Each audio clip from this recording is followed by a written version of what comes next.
May tanong ka ba o problemang legal?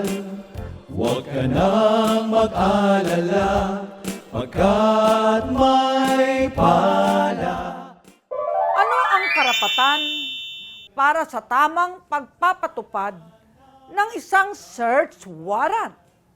Ayon po sa Supreme Court Administrative Matter Number 210608-SC na may petsang ika-29 ng Hunyo 2021, kinakailangang magsuot ng body-worn camera at isa pang alternatibong kagamitan sa pagre-record ang mga pulis na magpapatupad ng search warrant upang maitala ang lahat ng pangyayari o mangyayari simula nang sila'y dumating sa lugar kung saan isa-serve ang search warrant at hanggang sa matapos sila sa paghahanap ng mga bagay na nakasulat sa search warrant na pinirmahan at inaprubahan ng isang hukom.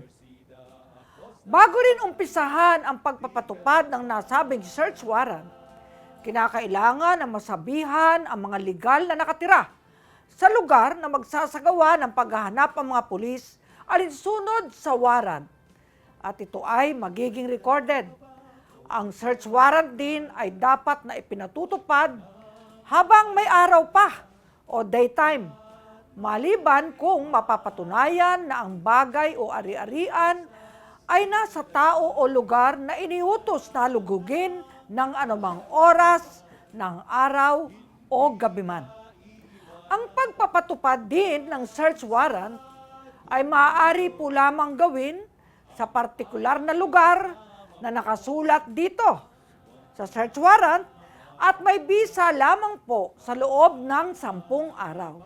Ito po ay alinsunod sa probisyon ng Rule 126, Section 10 ng ating Revised Rules on Criminal Procedure kung saan nasasaad na Section 10. Validity of search warrant. A search warrant shall be valid for 10 days from its date. Thereafter, it shall be void. ang paghahalughog o pagsasaliksik, paggagalugad sa isang bahay, silid o anumang lugar na nakasaad sa search warrant ay dapat gawin sa presensya ng mga legal na nakatira roon o sino mang miyembro ng kanyang pamilya. Kung wala ang mga ito, kinakailangang may 2 testigo na may sapat na gulang at pagpapasya na naninirahan din sa parehong lokalidad. Ito po ay sang-ayon sa Rule 126, Section 8 ng parehong rule kung saan binanggit na Section 8. Search of house, room, or premise to be made in presence of 2 witnesses.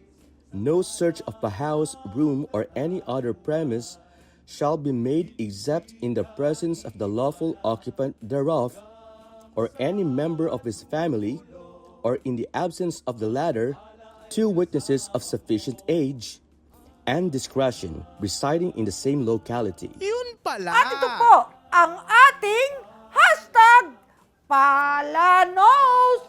Manood, magtanong para matuto. Huwag ka nang mag-alala, pagkat may pala. Persida Acostas, Legal Advice.